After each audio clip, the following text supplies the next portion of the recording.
હોળીના પાવન પર્વ નિમિત્તે સુરતથી વતન જતા મુસાફરોનો ધસારો વધી રહ્યો છે. તેને જોતા પશ્ચિમ રેલવેના સુરત અને ઉધના સ્ટેશન દ્વારા વ્યાપક તૈયારીઓ કરવામાં આવી છે. રેલવે પ્રશાસન દ્વારા મુસાફરોની સલામતી અને સુવિધાને પ્રાથમિકતા આપીને અનેક મહત્વના પગલાં ભરવામાં આવ્યા છે. હોળીના પાવન પર્વ નિમિત્તે સુરતથી વતન જતા મુસાફરોનો ધસારો વધી રહ્યો છે. તેને જોતા પશ્ચિમ રેલવેના સુરત અને ઉધના સ્ટેશન દ્વારા વ્યાપક તૈયારીઓ કરવામાં આવી છે.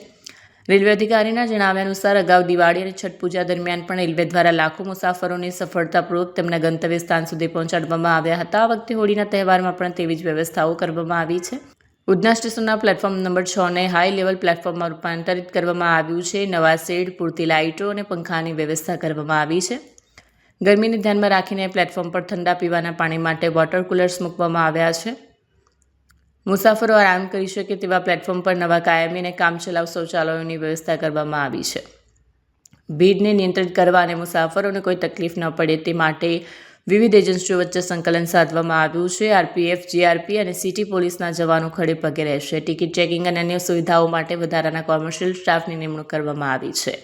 દર 8 કલાકે એક ઉચ્ચ અધિકારી સ્ટેશન પર હાજર રહીને વ્યવસ્થાનું મોનિટરિંગ કરશે. રેલવે દ્વારા મુસાફરોને વિનંતી કરવામાં આવી છે કે તેઓ પણ શાંતિ જાળવે અને વ્યવસ્થા જાળવવામાં સહકાર આપે.